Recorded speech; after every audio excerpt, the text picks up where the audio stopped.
ये अच्छी बात नहीं है कि उन्होंने उनको पार्टी ने 6 बार टिकट दी है। एक बार वो चुनाव जीते थे।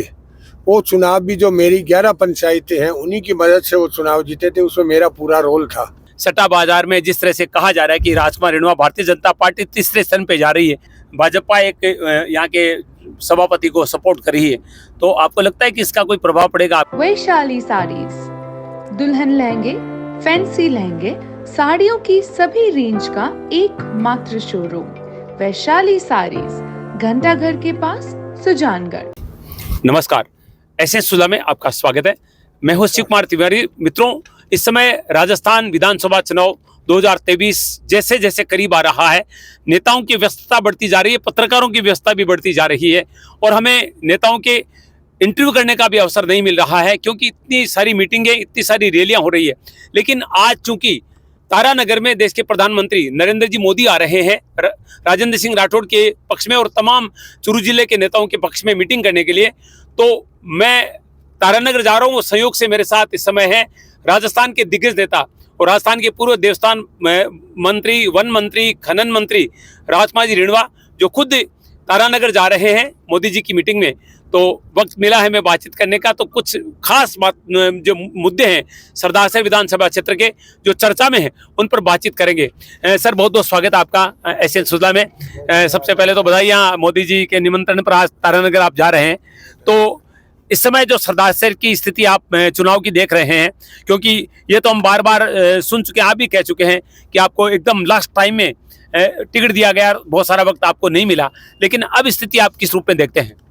मुझे जब टिकट मिली तो बहुत चिंता थी। नया क्षेत्र है, कांग्रेस का गढ़ है, बहुत बड़ा क्षेत्र है, कैसे क्या होगा।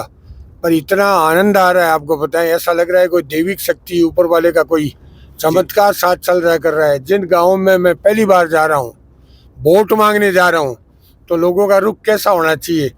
उल्टा काम हो रहा है, जैसे कोई जीत कर जा रहा हूँ, उनके कोई बहुत काम करके मैं जा रहा हूँ। इस तरह से घोड़ियों पर, रथों में, खुली जीपों में ले जा रहे हैं। कितनी गाँवों के अंदर में अभी तक केलों से तोलना, लड्डुओं से तोलना, गुड़ से तोलना, गौ माता को लाभ से बड़ा कर देंगे। इतना प्रेम जो हम, मेरे साथी है दूसरे, वो बोलते हैं, हमारे पहले प्रतिनिधि के साथ में भी वो जाते थे, तब बोले जो होती थी गैदरिंग उससे 10 गुना गैदरिंग हो रही भाई साहब। 3-3 घंटा लोग वेट कर इंतजार करते हैं। तो ये बड़ी कृपा मैं समझ रहा हूँ कि इतना परिवर्तन 5-7 दिन में आ जाएगा, कल्पना से बाहर का काम है। सर, बड़ी बात यह है कि यहाँ के जो बड़े नेता हैं, विधायक भी रहे हैं, अशोक पिंचा ने जिस तरह से भीतरी घात किया है, जिस तरह से उन्होंने बगावत की है, आप क्या समझते हैं, इसका कोई प्रभाव पड़ेगा प्रदर्शन पर पार्टी के? ये अच्छी बात नहीं है कि उन्होंने उनको पार्टी ने 6 बार टिकट दी है। एक बार वो चुनाव जीते थे। वो चुनाव भी जो मेरी 11 पंचायतें हैं उन्हीं की मदद से वो चुनाव जीते थे, उसमें मेरा पूरा रोल था। उसके बाद में हम लोगों को एक भाइयों की तरह संबंध था। अभी जब वो किसी के चक्कर में आकर जब वो उनके साथ चले गए, तो निश्चित रूप से पार्टी का तो अनुशासन है, वो जो भी पार्टी विरोधी गतिविधि करते हैं उनको निष्कासित करते हैं। 5 दिनों से कंटिन्यू मेरे पास से प्रदेश कार्यालय से फोन आ रहे थे कि पिता जी को निष्कासित कर रहे हैं। मैं उन्हें एक ही बात कह रहा था कि कैसे भी इनको समझाओ। बड़े बड़े नेताओं के मैं नाम नहीं लूँगा, उन लोगों ने फ़ोन किया, इनको समझाने का प्रयास किया, पर मान नहीं रहे। अब जिस हिसाब से लग रहे हैं, अब जो पार्टी की विचारधारा है, कितने संघर्षों के बाद में, इमरजेंसी के बाद में, कितना कितना लोगों ने कष्ट सहे, उसके बाद में मंदिर बनाया है, कितने कार्यकर्ताओं पर गोली चार्ज, लाठी चार्ज नहीं करना जितना हुआ, उसके बाद में ये समय है। हमारे ऐसे ओजस्वी तेजस्वी नेता, पहले वाजपेयी, एक वोट के चलते वो प्रधानमंत्री नहीं बने। उन्होंने कहा कि मैं भ्रष्टाचार को चिमटे से नहीं छूंगा, वरना साधारण बात थी उनका प्रधानमंत्री बनना। कितना 5 वर्ष का वो शासन नहीं रहने से भारत को बड़ा नुकसान हुआ। अब हमारे जो तेजस्वी तपस्वी नेता है नरेंद्र जी मोदी, 3 बार वो मुख्यमंत्री थे गुजरात के, अभी 2 बार से प्रधानमंत्री है। कमाल है साहब, क्या कहें उनका है। 25 वर्ष में उन्होंने कभी एक दिन छुट्टी नहीं ली, एक दिन उनको जुकाम तक नहीं लगी, ऐसा काम है। अमेरिका गए तो वहाँ के राष्ट्रपति ने वेजिटेरियन भोजन बनाया कि वेजिटेरियन खाएंगे आप, तो बोले मेरे तो नवरात्रा चल रहा है, मैं तो 9 दिन केवल नींबू पानी पीऊँगा। उसने माथा पकड़ लिया, क्या संसार में ऐसा भी होता करता है, इस तरह के लोग भी होते। तो ये देवभूमि है और भारत का कोई बहुत ज़बरदस्त पुण्य जागृत हुआ कि इस तरह का नेतृत्व भारतीय जनता पार्टी को मिला है। हमें गर्व है हमारी पार्टी पर, जो राष्ट्र का नहीं विश्व का सबसे बड़ा संगठन है। एक ऐसी आदर्शवादी मर्यादा वाली पार्टी है। ऐसे ऐसे काम वो कर रहे हैं, किए और कर रहे हैं कि वास्तव में इस राष्ट्र की कितनी मजबूती उन्होंने कर दिया। जहाँ हम इंपोर्ट करते थे डिफेंस के आइटम, वहाँ पर हम सैकड़े देशों को आयात निर्यात कर रहे हैं। तो ये बहुत बड़ी अपने बिल्कुल, लिए देखिए ऐसे ही कहीं ना कहीं आप जो रेणुका जी कह रहे हैं कि बहुत अनुशासित पार्टी के रूप में इस पार्टी को देखा जाता है।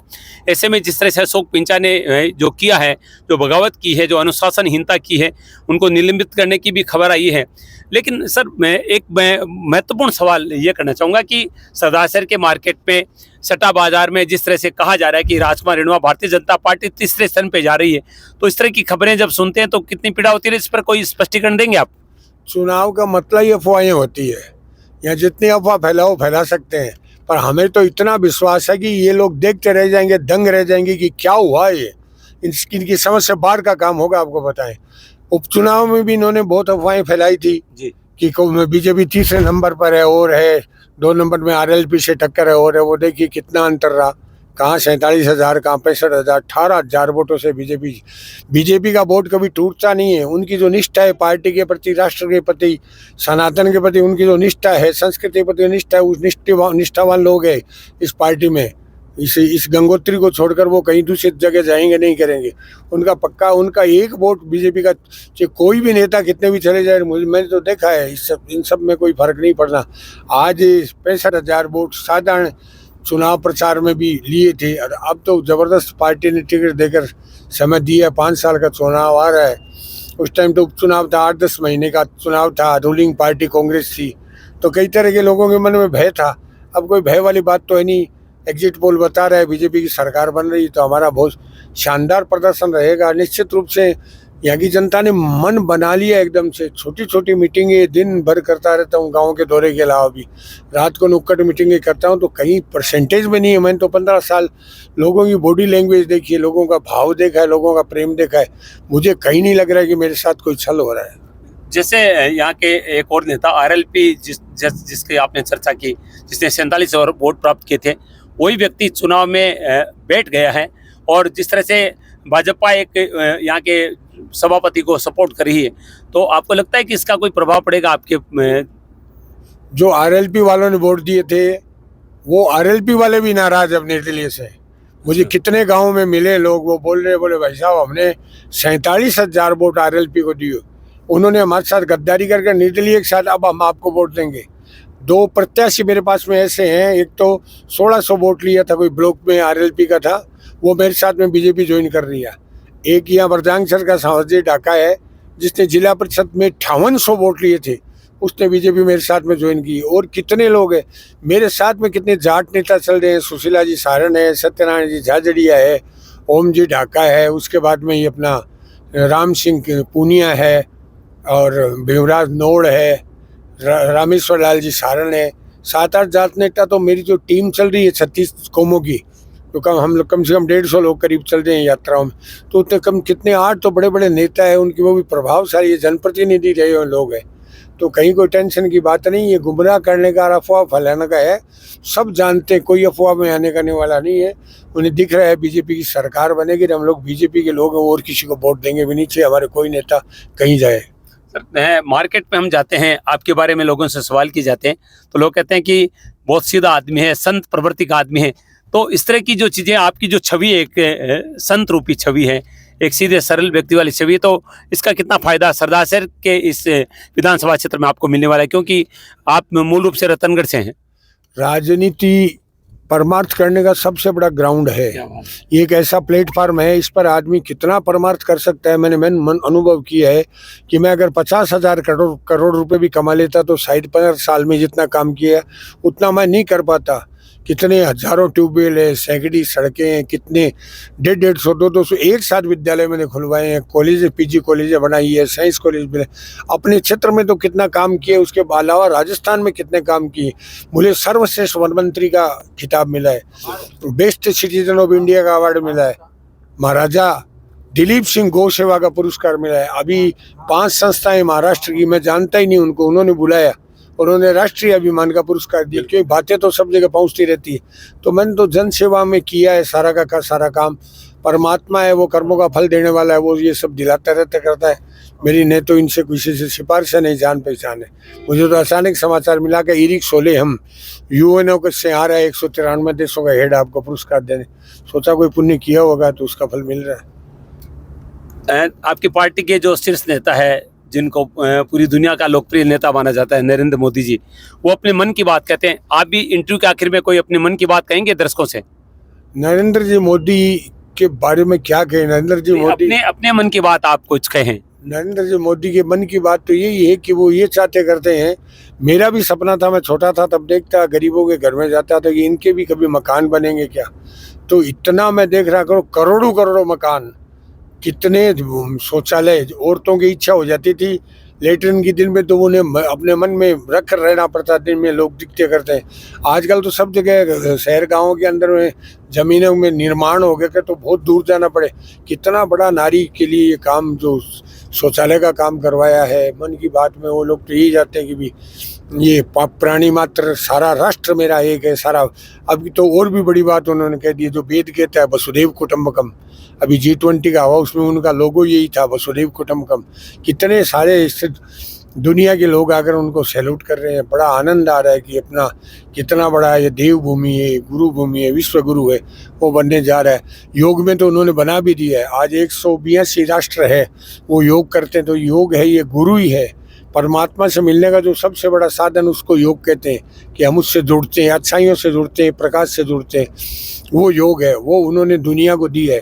सारी दुनिया के जो अंग्रेज आते हैं उन लोगों से मिलते करते हैं कि क्या स्थिति, वो शांति की खोज में हिंदुस्तान आते करते हैं। तो हमारे लिए बहुत बड़ी है। हमारे संस्कार उन लोगों के पास में पहुंच रहे हैं। देखते हैं हरे राम हरे कृष्ण करते हुए सारी दुनिया में घूम रहे हैं। कितना प्रचार है।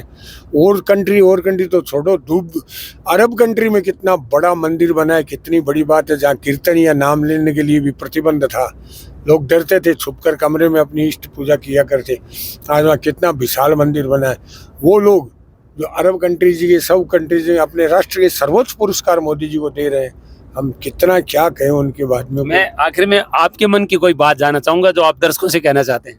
अपने मन की बात तो मैं क्या कहूँ, मुझे तो ये संजोग मिला है राजनीति का। मैं तो संकोची लड़का था, क्लास में भी पीछे बैठता था, कोई राजनीति की समझ में नहीं आती थी। पर क्या कोई परमात्मा की कृपा से ये सब हुआ। तो मैं पढ़ता था उस टाइम में, मेरे कोई इस तरह की घटना हुई थी। टाइम ज़्यादा लगेगा आपके इंटरव्यू में, कभी फिर एक पूरा इंटरव्यू दूंगा कि किस कारण से मैं राजनीति में आया था। एक बहुत बड़ा परमार्थ मेरे द्वारा हुआ था। वो परमार्थ और वो आशीर्वाद मुझे राजनीति में ले आया। वरना मैं, मेरा खुद का मानस था पहले मैं कि मैं ये बनूंगा, पायलट बनूंगा, एयरफोर्स में जाऊंगा। हाइट वगैरह ठीक है ही। फिर मेरे पिताजी कोई आया था तो उसको बोले मैं वकील बनाऊंगा इनको। पर कोई जो घटना इस तरह की मेरे जीवन में घटी, उसके चलते मुझे राजनीति में आया। मैं फाइनल नहीं कर पाया, सेकेंड ईयर LLB में छोड़ दी। क्योंकि अगर मैं LLB कर लेता तो कहीं न कहीं वकील बनता। पर कोई प्रकृति और परमात्मा में से कुछ ज़्यादा काम कराना चाहते थे, इसलिए वो राजनीति में ले आए। बहुत बहुत धन्यवाद बातचीत के लिए। आज बिल्कुल बहुत ही ऐसे सवाल जो मेरे दिमाग में चल रहे थे, वो सारे सवाल आज मैंने गाड़ी में किए हैं। क्योंकि इस समय सरदार से तारानगर जा रहे हैं, जहां पर देश के प्रधानमंत्री नरेंद्र जी मोदी सभा करने के लिए आ रहे हैं। हमारे चूरू जो जिला है उसके तमाम विधानसभा क्षेत्र के प्रत्याशी वहां पर पहुंच रहे हैं। तो इस बीच हमें अवसर मिला। वीडियो आपको काफ़ी हिल रहा होगा, आप देख रहे हैं, क्योंकि गाड़ी में मेरे साथ मेरे मित्र और रतनगढ़ के जाने माने समाजसेवी कुंदन पारिक जी हैं, वो इसमें सेवा दे रहे हैं। तो वीडियो हिल जरूर रहा है, लेकिन ये वीडियो आपको हिला भी सकता है, आपके मन के हलचल को उथल पुथल ला सकता है। क्योंकि एक अच्छा व्यक्तित्व, एक सरल, एक संत व्यक्तित्व मेरे साथ है, जो कि आखिरी में जिनका नाम भाजपा की आखिरी लिस्ट में आया था। और लगातार करेंगे, मुझे वक्त नहीं मिला, अगर वक्त मिलता तो बहुत ज़्यादा लोगों तक पहुंच पाता। लेकिन ये वीडियो जन जन तक पहुंचेगा और आप विचार करना कि हमें सरदार विधानसभा क्षेत्र में किस तरह से अपना वोट डालना है। अच्छे व्यक्ति को डालें। लोकतंत्र का पर्व है, आपका एक एक वोट आपके देश को, आपके राज्य को मजबूत करता है, लोकतंत्र को मजबूत करता है। ऐसे सुलह मैं शिव कुमार तिवारी, अपने सहयोगी कुंदन पारिक जी रतनगढ़ के साथ आप सबका धन्यवाद। नमस्कार।